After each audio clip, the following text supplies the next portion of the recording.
하고 먼저 출석부터 봅시다.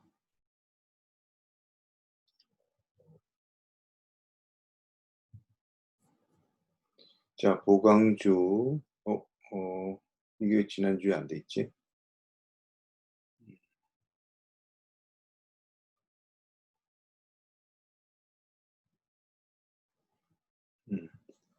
자, 스마트 출석 238번 출석하세요.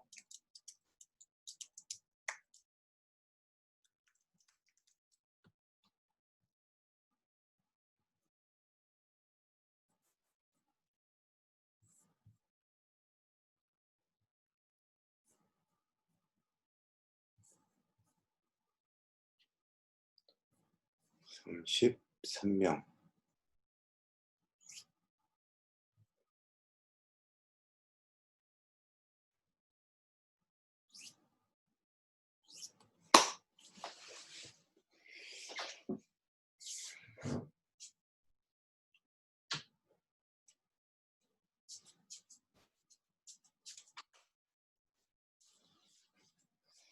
자, 한 명 남았는데 누가 아직 출석을 안 하고 있는 거야?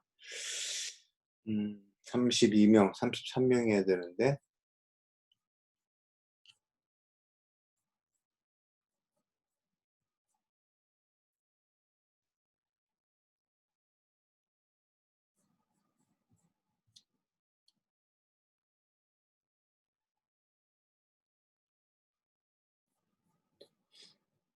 자, 출석 일단 종료하고 양지훈 많았을 거고, 최헌준,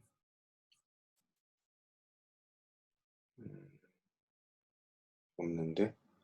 그 다음에 김현진, 박은경.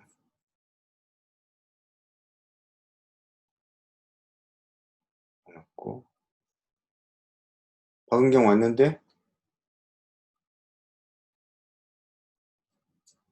박은경, 채팅창 대답해봐. 어떻게 된 거야? 왜 출석이 안 돼? 오케이, 알았어. 그러면 바꿔주면 되는 거고, 출석으로. 자, 다른 사람은 뭐 없죠? 출석 문제 있는 사람. 지금 딱 숫자가 맞았으니까. 문제가 있으면은, 채팅창에다가 올려줘요. 자, 출석은 됐고, 봅시다. 과제는 2번 나간 거 다 제출했고, 종료가 됐고, 출석은 뭐 문제없이 진행되는 거고, 여기 보면 7주차 우리가 4월 30일 날, 이게 왜 부처님 오신 날이었나? 아닌가?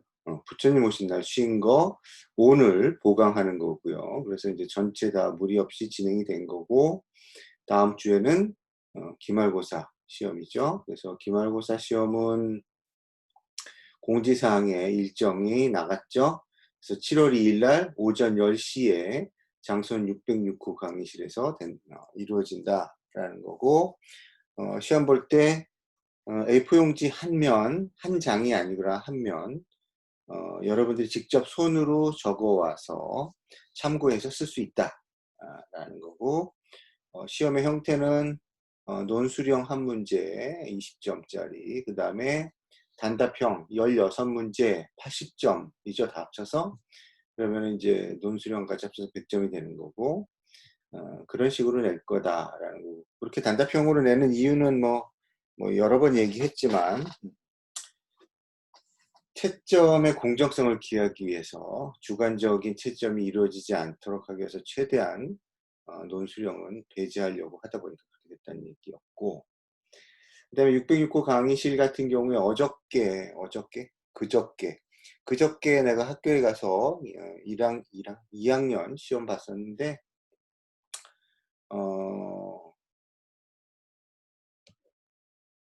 좌석들 간에 충분히 띄워놓고 잘 배치를 해놔서 온 사람들도 다 시험만 보고 가면서 서로 뭐 그럴 일은 없겠지만 감염이나 이런 위험도 사전에 잘 통제되고 있는 상황인 것 같아요.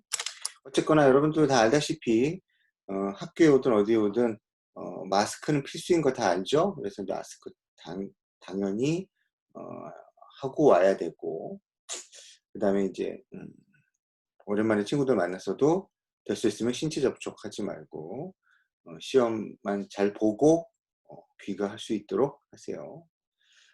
한 학기에 단 한 번 만나는 상황인데 뭔가 나쁜 일이 벌어지면 유감인 거죠. 자, 어쨌거나 여러분들이 잘 준비, 건강과 관련된 준비든 아니면은 뭐 시험과 관련된 준비든 잘 해오기 바래요.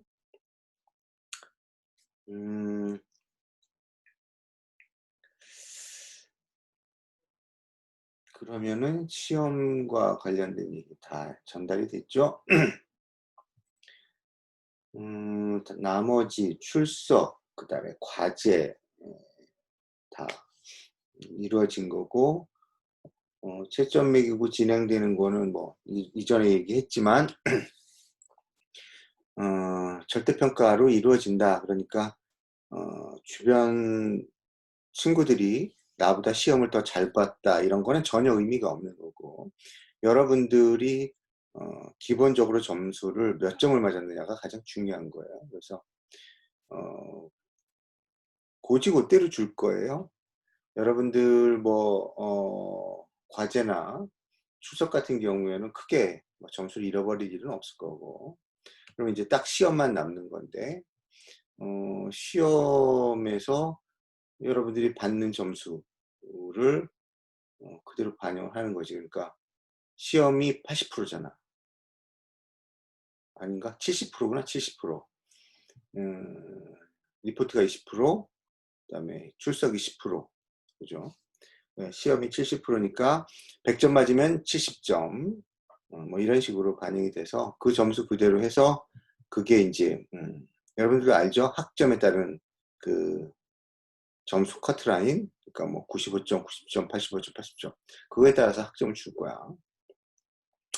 그러니까 여러분들이 개별적으로 시험을 잘 보면 A, B 충분히 맞을 수 있는 거고, 시험 준비 제대로 안 됐거나 시험을 망쳤으면 C, C나 D도 충분히 나갈 수 있는 거야.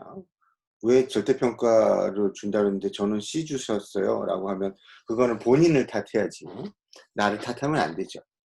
절대평가라는 거는 본인의 점수 그대로 평가가 되는 거고, 상대평가라는 건 점수뿐만 아니라 다른 사람과 나와의 비교를 통해서 비율로 학점이 나가는 겁니다.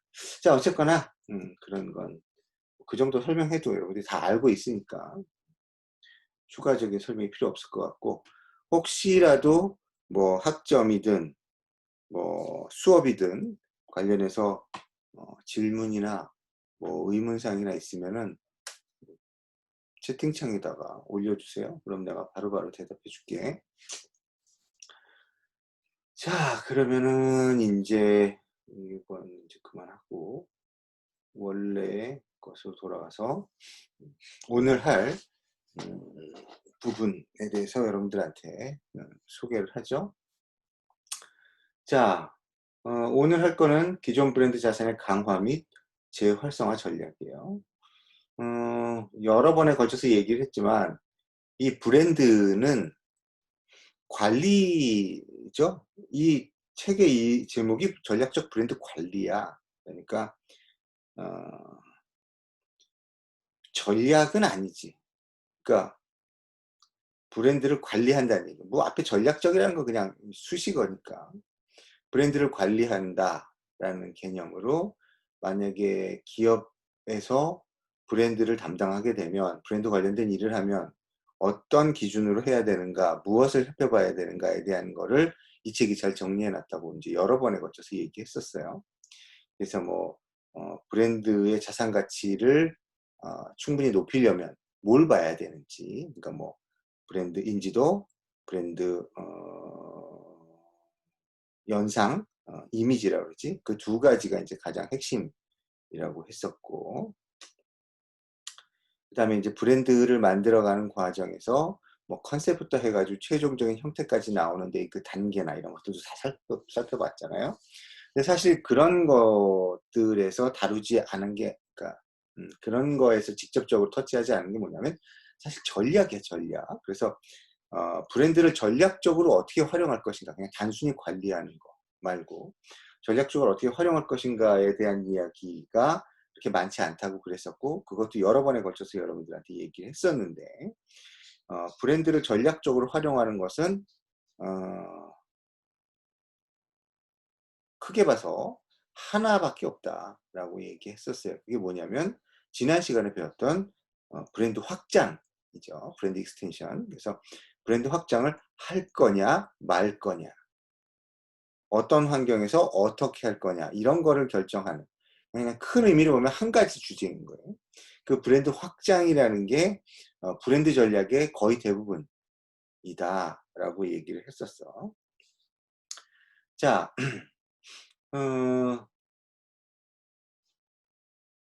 그 이외에 한 기업에서 브랜드를 몇 개를 가져갈 건지, 어떤 제품군에 어떤 브랜드를 쓸 건지, 이건 이제 브랜드 매트릭스라든지 이런 거를 통해서 살펴본 건데, 그거를 전략이라고 보기에는 좀 어려워요. 물론 전략적인 측면도 있지만 보통 전략이라는 게 환경적인 것까지 고려를 해야 되는데, 그렇게 되면 이제 경쟁사 대비, 경쟁사가 어떻게 할 때, 환경이 어떻게 변할 때 우리는 어떻게 한다, 이런 것까지 들어가야 이제 그 전략이라고 할 수 있는데, 거기서 소개하는 건 이제 한 기업이 자체적으로 어떻게 할 거, 어떻게 할 수 있다, 어떤 종류가 있다라는 정도만 소개하고 있으니까 그건 이제 전략이라고 보기는 어렵고, 아까 얘기한 것처럼 브랜드 확장이 거의 유일한 브랜드 전략이다라고 보는 거고, 거기에서 조금 더 파생해서 오늘 배우는 거, 여기도 이제 전략이라는 말이 뒤에 붙잖아요.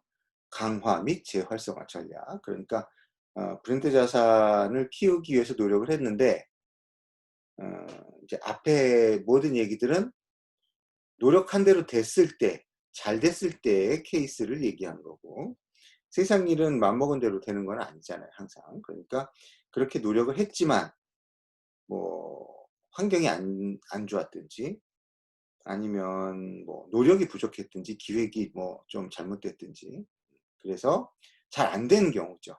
그러니까 브랜드 자산의 가치가 제대로 축적이 되고 쌓이지 못한 상황. 자, 그런 상황일 때 어떻게 해야 되느냐. 그러니까 쉽게 얘기해서 브랜드 관리에 실패했을 때 어떻게 하느냐에 대한 그 이야기인데, 여기 보면 이제 강화 및 재활성화 전략이라는 게 나와요. 강화라는 거는 뭔가 더 강하게 만드는 거죠. 그러니까 브랜드 자산이 제대로 형성이 안 된 거지. 부족한 거야. 그러니까 제대로 브랜드 자산이 형성이 안 되고 좀 부실하게 진행됐을 때, 아직 부족하고 미완이라고 생각할 때 그걸 어떻게 하면 더 강하게 만들 것인가에 대한 이야기가 이제 강화에 대한 거고, 재활성화라는 거는 그 말 그대로 다시 살린다는 거거든. 다시 살린다는 얘기는 앞에가 뭐야? 죽었다는 얘기야. 뭐 브랜드가 죽었다 그러면 사람이 아니니까 뭐 심장이 멈췄다 그런 얘기는 아니지만, 어쨌든 브랜드를 뭔가 잘 해보려고 만들었는데 이게 거의 실패한 거죠. 실패해가지고서 이제 거의 이제 죽을 지경, 사라질 지경이 된 건데, 이걸 다시 살려보는 그런 전략이 재활성화 전략이에요. 좀 더 앞에 강화보다는 극적인 변화가 필요한 그런 상황인 거죠. 어쨌든 이 두 가지는 다 브랜드를 만들어 나가는 과정에서 뜻대로 잘 안 됐을 때 그거를 만회하기 위해서, 회복하기 위해서 어떻게 해야 되는가에 대한 이야기야. 물론 이대로 한다고 꼭 살아나거나 강한 브랜드가 된다는 거 확 보증할 수는 없죠. 그렇지만은 이런 방법을 동원할 수는 있다라는 이제 방향 제시 정도예요. 어쨌거나 이것도 전략적인 측면이다라는 거죠. 왜? 살릴 거냐 죽일 거냐에 대한 얘기니까. 그래서 지난 시간과 이번 시간 합쳐서 브랜드에서의 전략적 측면을 살펴보고 있는 겁니다. 자, 그럼 이제 한번 내용을 들여다봅시다. 아까 제목에서 나와 있다시피 이 내용은 크게 강화와 재활성화 두 가지로 나뉘어요. 어디 갔냐? 재활성화가 이거 재활성화로 나뉘어. 자, 먼저 그러면 강화부터 살펴봅시다. 자, 아까도 얘기했지만 브랜드를 가치 있게 만들려고 했는데 뜻대로 잘 안 됐다. 뭔가 브랜드의 파워가 약하다. 브랜드 자산 축적이 미흡하다. 이럴 때 여기서 얘기하는 건 이제 기본적인 얘기예요. 기본으로 돌아가서 그 기본적인 거를 기본적인 것에 역점을 둬라. 뭐 그런 개념이죠. 이제 첫 번째 보면 브랜드의 일관성을 유지하라는 거예요.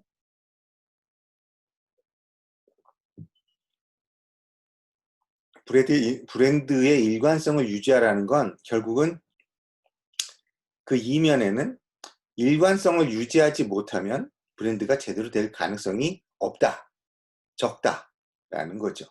그 뭐에 대한 일관성이냐면 주장하는 바죠. 브랜드가 주장하는 바. 브랜드가 주장하는 바라는 건 이제 뭐 브랜드의 컨셉이라든지 브랜드가 제안하는 가치라든지 뭐 이런 것들이겠지. 자, 여기 보면은 브랜드 일관성을 유지하는 게 중요하다라고 해가지고 이제 사례를 얘기하고 있어요. 그래서 뭐 이거 말보로 같은 경우 여러분들 뭐 알죠? 말보로 하면 뭐 그림이 벌써 딱 떠오르지 않나?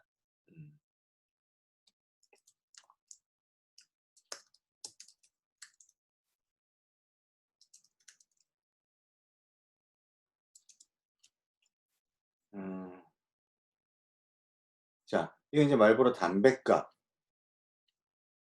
모양이고요.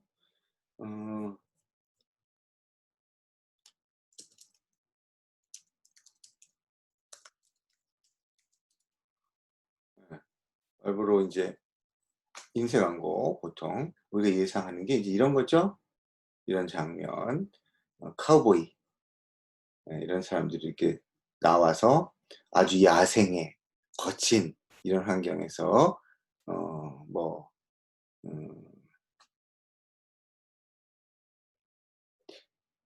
뭐라고 그래야 되나?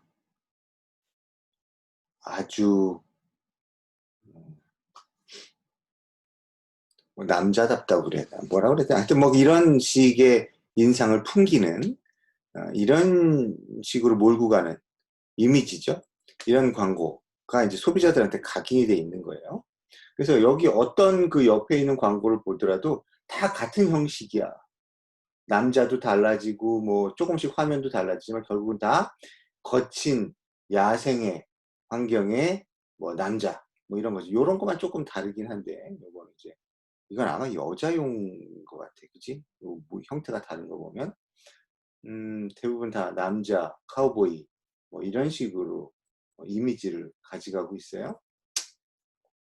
자, 여기 보면 전통적이고 서부적인 남성 이미지의 브랜드를 구축했다라는 거고, 그래서 결국은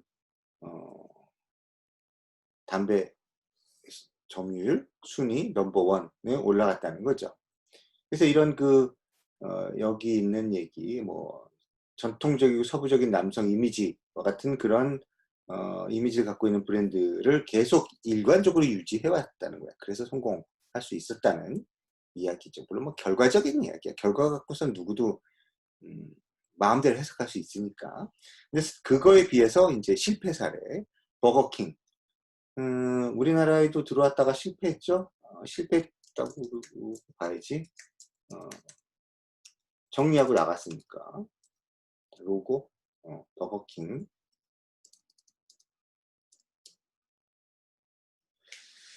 자, 버거킹은 어떤 광고 브랜드 이미지를 갖고 있지? 한번 그냥 노골적으로 쳐볼까? 브랜드 이미지.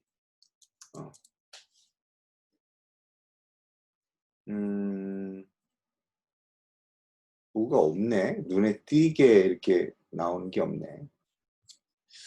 자, 여기서 보면 버거킹은 1970년대 중반에는 당신의 방식으로 즐겨라 라는 그런 캠페인을 벌였고 그때는 성공적이었다는 거예요. 그러니까 사실상 버거킹이 유명한 브랜드가 됐겠죠. 예전에 성공이 있었으니까.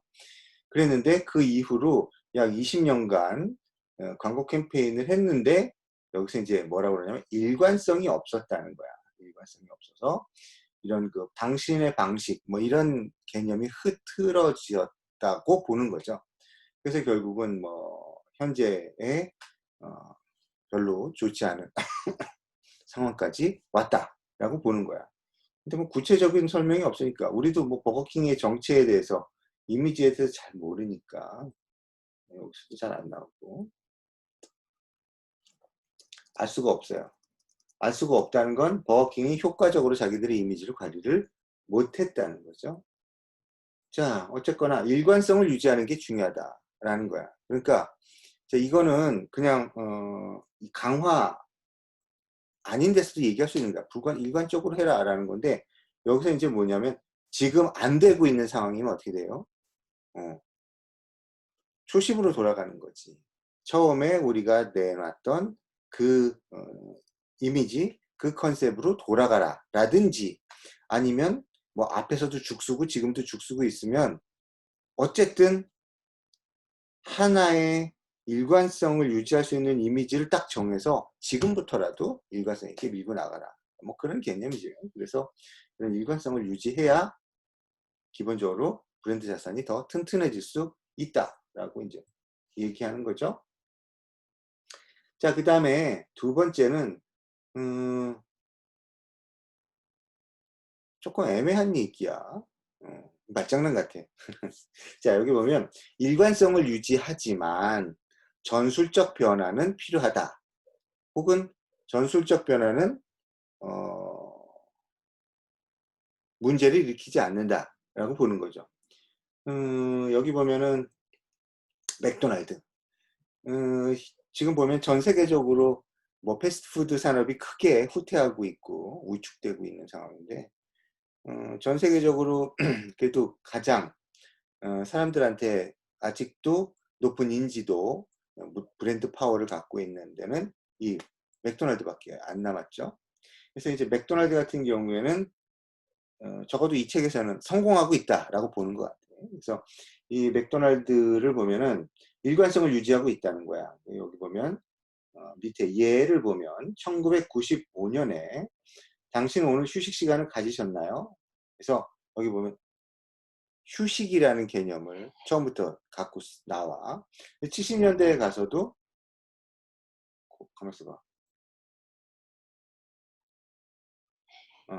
95년이면 최근 얘기고 과거에도 가보면 70년대에 오늘 휴식을 취할 자격이 있다라는 휴식이라는 개념을 쓰고 있는 거죠. 사실 95년도 과거인데 그죠? 어쨌든 한 25년의 텀을 두고도 계속 휴식이라는 개념을 쓴다는 거야. 그래서 여기서는 그 핵심 개념을 편리성, 효율성, 친근성 이런 것들을 계속 가져간다고 보는 거죠. 물론 더 자세히 보면 70년대에는 자격이 있냐 뭐 이런 식으로 다가갔고 95년도에는 그냥 휴식을 취했냐라는 걸로 약간 뉘앙스가 바뀌었죠. 그 정도의 뉘앙스가 바뀌는 거는 뭐라고 보냐면 전술적 변화라는 거야. 전술적으로 어, 어, 응용한다. 환경에 따라서 그때그때 상황에 따라서 변하는 거고 기본은 유지하는 그런 식의 것을 취하고 있다라고 이제 여기서 보는 거죠. 맥도날드가. 뭐 말장난 같지만 단어에 보면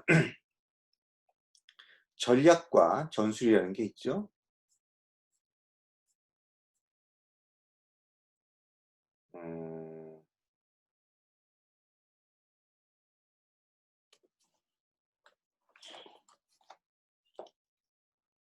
자, 보면 전략, 전술이라는 게 있단 말이야. 그러면은 이 전략과 전술은 같은 개념은 아니에요. 그래서 이게 전략이면 전술은 글씨가 이상해졌네. 전술은 이 속에 포함되는 거야. 전술은. 그래서 전략이라는 개념 속에 들어가는 하나의 방법, 네, 방법이라고 봐야죠. 그러니까 뭐 예를 들어서 보통 이제 전략 이런 것들 전쟁에서 많이 쓰는데 전쟁에서 예를 들어서 뭐 우리나라 심한가?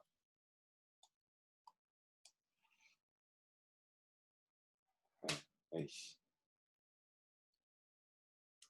내가 이렇게 그리는 게 아니라 형편없어서 그렇지 도구가. 자, 인천으로 6.25 때 상륙작전을 펼쳤잖아요. 인천 상륙작전. 자, 여기를 뚫고 들어가서 북한군이 이제 이렇게 내려와 있잖아. 낙동강 전선에서 치열하게 전쟁을 하고 있었는데 이 적의 보급로를 끊는다 라는 게 이 인천 상륙작전의 전략이야. 전략. 그러니까 기본적인 전략의 핵심은 뭐냐면 적의 보급로를 끊는다는 거야. 그러면 이제 여기 내려왔던 이 군대가 보급품이 떨어지니까 뭐 식량부터 해가지고서 기름이니 뭐 무기 뭐 이런 탄약 이런 것들이 다 떨어지게 되면 얘네들은 이제 지리멸렬 할 거라고 이제 본 거죠. 그래서 이런 식으로 적의 허리를 끊어버리겠다라고 하는 게 이 전략이었는데, 자, 이 전략을 성공시키기 위해서는 여러 가지 전술이 들어가는 거지. 전술. 그래서 뭐 예를 들어서 북한군이 바보들이 아니었기 때문에 자기네들도 이 중간에 보급로가 끊어지면은 굉장히 위험하다라는 걸 알고 있었단 말이야. 그래서 어디선가 얘네들이 그거를 시도할 거라고 보고 있었고, 어디를 시도할 건지에 대해서 이제 굉장히 예민해 있었죠. 그래서 인천도 들어올지도 모른다라고 북한군이 예상하고 있었어요. 뭐 인천뿐만 아니라 뭐 무슨 여기 뭐 군산인가 뭐 여기도 그렇고, 그다음에 가장 그 가능성이 높다고 본 게 강릉인가 뭐 속초인가 이쪽에 있는 항구였단 말이야. 그래서 이제 여러 군데를 이제 예의주시하고 있었는데 요 인천으로 상륙했잖아요, 결과적으로. 근데 인천으로 상륙할 때 뭐 여러분들도 아다시피 이게 뭐 조수간만의 차가 심하고 뭐 바다가 깊지 못해서 잘못하면은 뭐 완전히 실패하고 전멸할 가능성이 있었기 때문에 이걸 조금이라도 가능성을 높이기 위해서 전술적인 변화를 줬는데, 그 중에 하나가 이쪽 동해안 쪽으로 침투하는 것처럼, 동해안 쪽으로 상륙하는 것처럼 우이장하는 전술을 펼쳤죠. 그래서 그게 이제 구체적으로 어느 지역이었는지는 기억이 안 나는데 뭐 그 영화 제목도 있는데, 그래서 이제 한국군들을 동원을 해가지고 한국군들이 이제 여기로 진짜 상륙하는 것처럼 우이장을 한 거지. 상륙하는 척 하면서 이제 그걸 보고 북한군들이 이제 다 이쪽으로 집결한 거죠. 진짜 이쪽으로 상륙하는 줄 알고, 미국의 주력 부대가 상륙하는 줄 알고 여기에 다 집결해서 이 상륙하는 거를 전력을 다해서 지지를 했단 말이에요. 그러니까 저지를 했지. 그래서 결국은 이쪽 상륙하려고 했던, 물론 우이장이지만 상륙하려고 했던 한국군은 안타깝게도 전멸을 했어요. 다 죽었어. 자, 미군들이 이쪽으로 이렇게 페이크를 할 때 어떤 대가를 치러야 될지 다 알고 있었다고. 그래서 한국군을 내보낸 거야. 너희들 나라니까. 너희들이 희생해라. 그래서 다 죽었지. 그 대가로 이쪽이 훨씬 방어가 허술해져서 인천 상륙작전이 성공한 거야. 자, 이건 뭐 역사적 이야기인데 이 속에 전략과 전술이 들어있는 거죠. 어디로 들어가든지 적의 보급로를 끊는 게 전략이었고요. 그걸 실제적으로 성공할 수 있는 여러 가지 방법이 전술인 거야. 자, 그러니까 여기서도 마찬가지야. 맥도날드가 뭐 휴식이라든지 여기 밑에 얘기하는 핵심 컨셉인 편리성, 효율성, 친근성 이런 거를 계속 유지해 가는 거는 전략이죠. 근데 전술은 뭐야? 그때그때의 상황에 따라서 사람들의 입맛에 맞게 표현이라든지 내용을 조금씩 바꿔가는 거, 그게 전술이라고 보는 거죠. 그래서 전략은 기조를 유지하고 일관성을 유지해야 되지만, 전술은 여기 제목처럼 전술적 변화라고 했잖아요. 전술은 그때그때의 상황에 맞춰서 바꿔가는 거다라는 거죠. 자, 어쨌거나 이 맥도날드 같은 경우에는 그래서 성공했다. 어쨌든 일관성을 유지했기 때문에 라는 거죠. 근데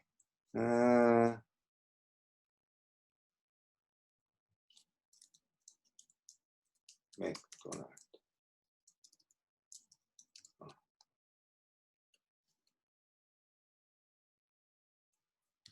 자, 맥도날드 같은 경우에 요즘에 보면 국내에서 살아남은 패스트푸드점은 2개밖에 없는 거죠. 롯데리아하고 맥도날드. 근데 다 저렴한 전략을 펼쳐요.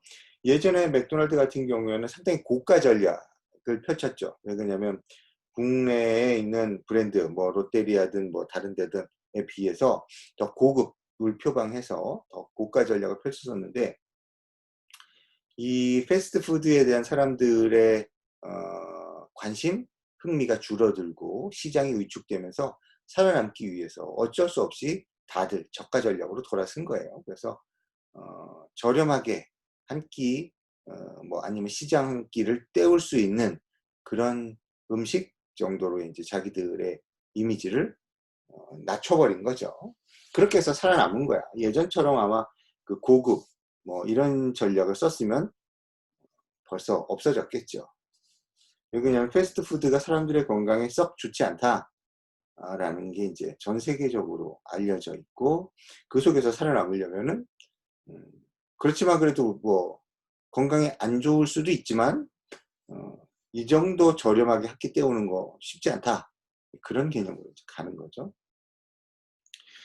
그래서 향후에 이 맥도날드가 어떻게 전개될지는 더 두고 봐야 돼요. 왜냐면 기본적으로 이 패스트푸드 자체가 건강에 좋지 않은 음식이라는 거는 변할 수 없는 사실이기 때문에, 그 상태에서 어떻게 계속 생존해 나갈 건가에 대한 거, 뭐 근본적인 거를 완전히 시스템을 바꾸지 않는다면은 이 정크푸드라는 건 변하지 않으니까 점점 위축되고 있는 상황이죠. 자, 어쨌거나 뭐 그건 뭐 그런 제품에 대한 거니까 그 정도 하고 넘어갑시다. 자, 어쨌든 여기 보면 강화하는데 가장 중요한 거 이제 주장하고 있는 게 일관성을 유지하는 거다라는 거예요. 자, 그다음에 이제 다른 주제로 넘어가는 거네. 계속해서 강화를 하기 위해서 일관성 유지하는 거 이제 그만하고 이제 그 얘기는 넘어가고, 그다음에 브랜드 자산의 원천을 보호해라라는 거죠. 여기 보면 전략적 포지셔닝을 약화시키는 상황이 발생하지 않는다면 기존 브랜드 자산의 원천을 보호 유지하는 게 바람직하다라는 거. 이것도 사실 일관성과 비슷한 건데, 앞에 일관성은 주장을 일관성이 있게 하지 않은 거고, 여기 브랜드 자산의 원천이라는 거는 무슨 아마 컨셉, 브랜드 컨셉 이런 거네. 브랜드 컨셉 이런 것들은 건드리지 말아라 라는 거죠. 어떤 상황이 아니라면, 전략적 포지셔닝 자체를 바꾸려고 하는 게 아니라면 이 기존의 원천은 보호 유지하는 게 바람직하다라는 건데, 여기 보면은 그거를 못한 실패 사례를 보여주고 있어요. 컴퓨터에 대해서 좀 관심이 있는 여러분들은 아니겠네요. 왜냐면 너무 옛날 얘기니까. 여기 보면 1994년, 지금으로부터 한 25, 6년 전이죠. 자, 이때 여러분들 다 알다시피 인텔 그 컴퓨터의 CPU 중앙 연산 장치로 세계적으로 가장 유명하고 아직도 우위를 점하고 있는 인텔에서 인텔의 특정한 뭐 펜티엄 칩에서 오류가 나온 거야. 오류가. 근데 이 오류는 일반 사람이 뭐 컴퓨터를 하다가 컴퓨터가 이상해? 왜 결과가 이렇게 됐지? 뭐 왜 이런 반응이 나오지? 라고 해서 알아낸 게 아니고, 이 컴퓨터 칩을 테스트를 하다가 대학의 연구소에서 테스트를 하다가 뭔가 오류가 나는 부분을 찾아낸 거야. 근데 그 오류는 아주 그 뭐라 그럴까, 일반적이지 않아. 그러니까 일반적으로 이 CPU가 작동하다가 오류가 나오는 게 아니고, 어떤 특정한 상황, 그러니까 어떤 계산식을 걸었거나 어떤 그 작동을 시켰을 때만 그 오류가 나는 거야. 그러니까 일반적으로 컴퓨터가 작동할 때 그 오류가 날 가능성은 거의 없대요. 거의 전무에 가깝다는 거야. 그렇지만 어쨌든 그 연구소에서는 그 뭔가 작동상의 오류를 찾아냈어. 그래서 그거를 이제 이야기를 꺼낸 거고, 그게 이제 전 세계적으로, 왜냐면 그 당시에는 인텔이 이 컴퓨터의 CPU 시장을 완전 장악하고 있었으니까. 지금은 뭐 AMD라는 회사하고 시장을 나누고, 물론 여전히 1등이지만 상당 부분 AMD한테 나눠주고 있는 상황이지만 그때는 완전 시장을 거의 다 움켜쥐고 있었던 상황이란 말이야. 그러니까 절대적인 그런 인상을 주고 있었던 이 인텔의 이미지에 흠집이 가게 된 거죠. 뭐 농담으로 왜 그런 얘기 하잖아. 뭐 어떤 회사는 외계인을 잡아두고 있다, 뭐 외계인을 갈아 넣어서 만들었다, 뭐 이런 얘기를 할 정도로 흔히 얘기하는 넘사벽의 그 기술 수준을 갖고 있었다고 평가받고 있었단 말이야. 그런데 그 인텔에서 만들어진 제품에 오류가 나왔던 거야. 그러니까 사람들이, 야, 인텔이 저럴 수 있냐? 뭐 인텔도 별 수 없네? 이런 식의 이제 사람들의 반응을 보였고, 언론들도 이제 막 엄청나게 달려들어가지고 그걸 뭐 취재하고 문제가 있다, 뭐 이런 식으로 얘기를 한 거야. 자, 그랬는데 여기 이제 뒤에 나온 것처럼 위기 상황에 적절하게 대처하지 못했어요. 그건 뭐냐면 인텔이 보니까 그거는 일반적인 소비자한테는 전혀 문제가 되는 부분이 아니라는 거야. 그래서 그냥 내비둬도 전혀 문제가 없겠다, 굳이 저걸 바로잡을 필요가 없겠다 라고 생각해서 그러한 계산상의 결함에 대해서 그냥 무시해버린 거야. 그렇게 해도 큰 문제가 없을 거라고 오판을 한 거죠. 그랬는데 소비자들은, 왜 그렇잖아, 내가 실제로 사용하다가 그것 때문에 문제가 생길 거다, 문제가 생긴다 라는 가능성은 별로 없어도, 어쨌든 가능성이라는 건 제로가 아니라 뭐 0.1%라도 퍼센트가 있는 거 아니야, 존재하는 거야. 그게 남아있는 것이 소비자들한테 굉장히 찝찝했고, 무엇보다도 그렇게 신뢰할 만한 브랜드라고 생각했던 인텔이 그러한, 물론 자기들이 생각하기엔 사소한 결함이라 하더라도 그걸 고치려는 노력을 하지 않는다, 무시한다는 거에 대해서 소비자들이 실망하거나 분노한 거예요. 그래서 처음에는 그냥 내비둔다고 그거에 대해서 뭐 어떤 코멘트도 하지 않은 거야. 그 계산상의 결함이 있다, 우리도 인정한다, 이런 식의 얘기도 없이 그냥 무시하고 있었던 거죠. 그랬는데 시간이 지나면서 그게 사그라질 거라고 생각을 한 거야. 왜냐면 실제 문제로 나올 가능성이 거의 없으니까, 실제 사용상에서. 그랬는데 계속해서 소비자와 뭐 연구단체들이 그 문제를 제기하고 그거에 대한 사람들의 관심이 줄어들지 않고, 결과적으로는 인텔의 이미지에 부정적인 영향까지 미칠 것 같다고 판단이 돼서 뒤늦게 인텔이 그 계산상에 문제가 생긴 그 칩을 폐기하고 그걸 대체할 수 있는 제품을 만들겠다라고 발표를 한 거야. 자, 이거는 뭐냐면 우리식으로 하면 소 잃고 외양간을 고친 거예요. 적극적으로 처음부터 그거에 대처해서 우리가 그 문제를 뭐 고치겠다든지 아니면 그 문제는 뭐 이러이러한 문제이기 때문에 그렇게 큰 문제가 아니고 소비자들이 믿고 사용해라든지 이런 식으로 적극적으로 대처해 나갔으면 그런 큰 문제가 되지 않았을 텐데 그게 점점점 어, 골마서 큰 문제가 될 때까지 방치해버린 격이 된 거죠. 그래서 결국은 이 앞의 주장에 의하면 브랜드의 원천이 어떻게 된 거야? 파괴된 거야. 믿고 쓸 수 있는 기술력이 높은 인텔이라고 하는 이 브랜드 원천 컨셉이 손상된 거죠.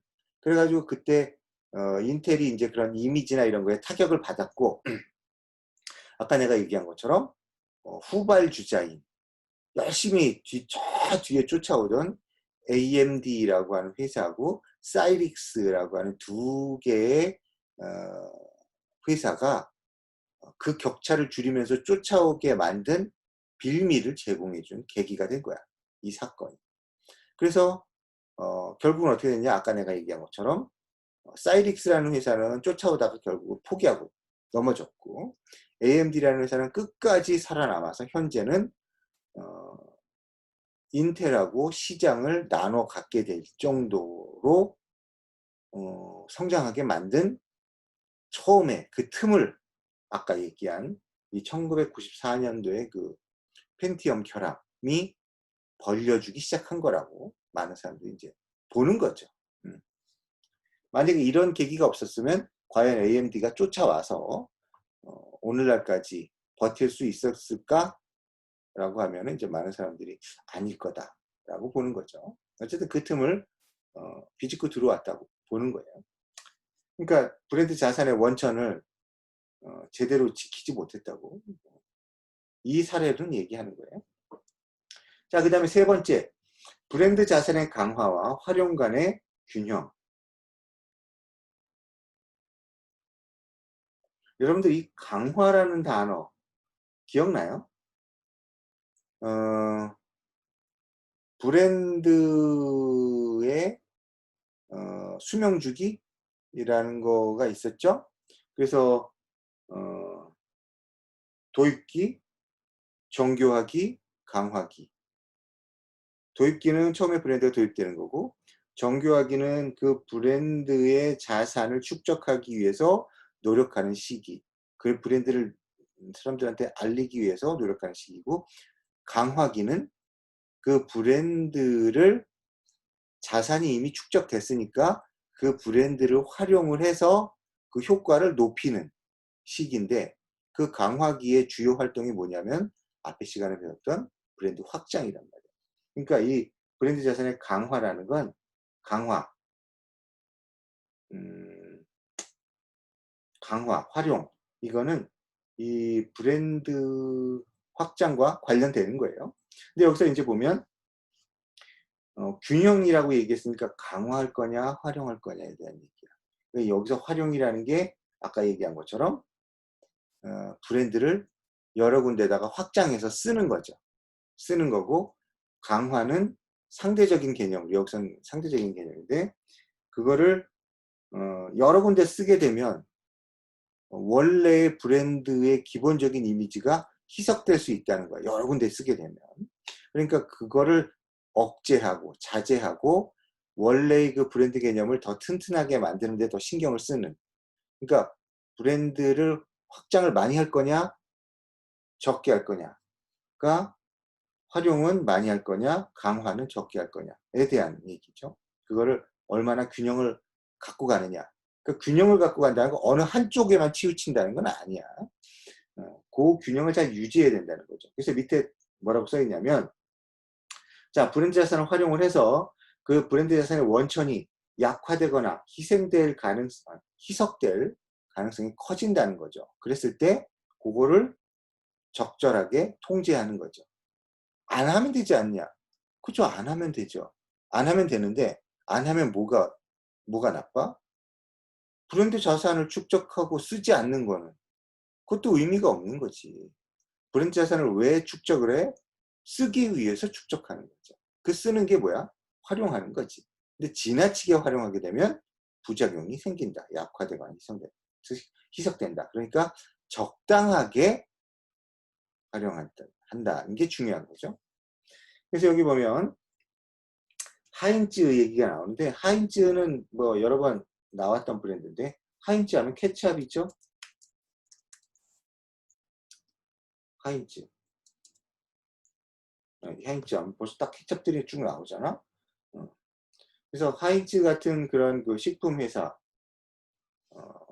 식품 재료라고 그래야 되나? 뭐 소스.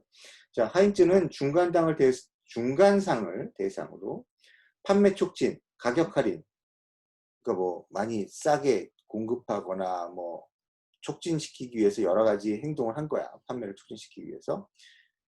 그런 걸 많이 하다 보니까 결국은 브랜드 자산이 약화된 거야.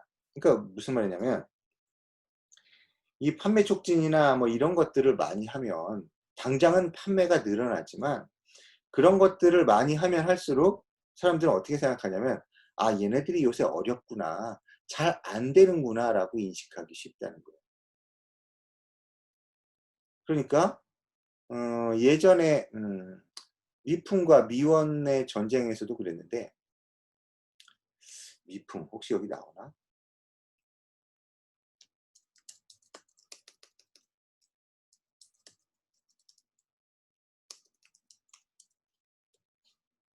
야, 옛날 사진인데 있네. 자, 이런 미풍 조미료, 옛날 아직도 있는 거, 아직도 파는 거네. 자, 이런 식으로 미풍이라고 하는 조미료가 예전부터 있었죠? 그치만, 이런 거지, 이거. 옛날 거. 미풍. 자, 미풍. 여기 보면은, 백설표라고 나와 있어요. 백설표는 어디냐면 제일제당에서 만든 거죠.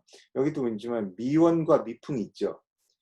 미원이 있고 미풍이 있고, 미풍은 아까 얘기한 것처럼 삼성 계열의 초창기에 제일제당의 전신이지, 여기서 이제 만든 이게 미풍이라는 조미료고, 그 다음에 미원은 여기는 안 나오나? 미원 아닌데, 무슨 주식회사인데 이름이 잘 안 보이네. 요즘은 대상그룹인데, 예전에는 그런 이름을 안 썼지만 어쨌든 대상이라고 하는 회사, 요즘에 굉장히 큰 그룹이에요. 그것도 거기서 만든 미원이라고 하는 제품이었어요. 그래서 여러분들 귀에도 익숙한 거는 미원이죠. 미원은 오랫동안 살아남은 거고, 미풍은 미원하고의 전쟁에서 없어졌죠. 없어졌어요. 근데 여러분들도 알다시피 삼성이 잘 나가요? 대상이 잘 나가요? 삼성이 훨씬 잘 나가죠. 그래서 이 미원과 미풍의 전쟁에서 그 당시에 삼성의 이제 초대, 삼성을 처음 일으켰던 이병철이라는 그 회장이, 뭐 그때는 사장이었겠지만, 이 미원을 이기지 못하는 거에 대해서 너무 화가 나는 거야. 별 볼 일도 없는 놈들인데 왜 우리가 얘네들한테 밀리느냐. 그래가지고 이 미풍의 미원을 죽이기 위해서 굉장히 적극적인 판매 촉진을 편 거야. 어떤 전략을 펼쳤었냐면은 50% 할인인 거지. 그러니까 예를 들어서 100원에 팔던, 예전에 100원이 꽤 큰 돈이었는데 100원에 팔던 미풍을 50원에 팔기 시작한 거야. 자, 비슷한 가격에 미원도 100원에 팔고 있었는데 경쟁 제품이 50원으로 가격을 떨어뜨리니까 미원은 그거대로 가격을 같이 낮추면 자기들은 엄청난 손해를 보는 거야. 물론 이미 미풍은 가격을 낮출 때부터 우리는 이 판촉 기간 동안에, 할인 기간 동안에 많은 손해를 볼 거를 감수한다 라고 생각하고 이 전략을 펼친 거예요. 어떨 때까지?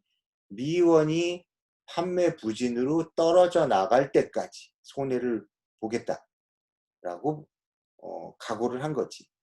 왜 그러냐면 자기네가 더 큰 기업이고 더 오래 버틸 거라고 예상한 거야.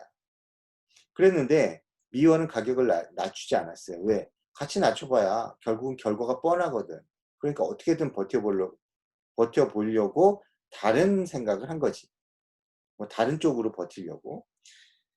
그랬는데 시장의 반응은 전혀 예상하지 못한 쪽으로 흘러간 거야. 여기서 얘기한 이대로 간 거야. 자, 판매 촉진을 하게 되니까 가격을 할인을 하게 되니까 소비자들이 야, 미풍이 가성비가 좋아졌구나 라고 생각할 줄 알았는데 소비자들이 어떻게 생각했냐면 아니 미풍은 50원 주고도 물건을 팔아서 남는 거야? 그럼 얘네들은 형편없는 제품이었네. 그래갖고 멋대로 해석을 한 거죠. 그래서 미원은 괜찮은 제품, 미풍은 변변치 못한 제품으로 이미지가 바뀌어버렸어. 자, 그러니까 같은 품질, 같은 수준에서 가격이 반값이면 당연히 미풍이 이기겠죠. 근데 소비자들이 그 미풍에 대한 이미지를 바꿔버리니까 미풍은 싸구려가 된 거고 미원은 번듯한 괜찮은 제품이 된 거야. 그러니까 소비자들이 어차피 그 당시에도 뭐 100원이라는 게 큰 부담스러운 돈이 아니니까 기왕이면 괜찮은 거 먹는다 라고 생각을 해서 미풍을 안 사고 싸구려 안 사고 미원을 샀단 말이야. 결국은 어떻게 되냐면 미풍은 자기 얼굴에 스스로 먹칠을 한 격이 된 거예요. 다시 가격을 올려도 사람들이 싸구려 주제라고 반응을 할 거고 그 다음에 기존에 있는 싸구려 제품은 더 이상 안 사주는 거야. 그래서 그 이병철 그 회장이 눈물을 머금고 이를 갈면서 이 미풍이라는 제품을 없애버렸어요. 미원한테 졌다. 그러면서 자, 그 이유가 여기 얘기 그대로야. 이 너무 과한 촉진 전략을 펼치니까 브랜드 자산이 약해진 거야. 미풍이라는 그 브랜드의 이미지가 형편없이 실추된 거죠. 그 브랜드를 버릴 수밖에 없었던 거지. 자, 지금 52분이니까 잠깐 쉬었다 갑시다.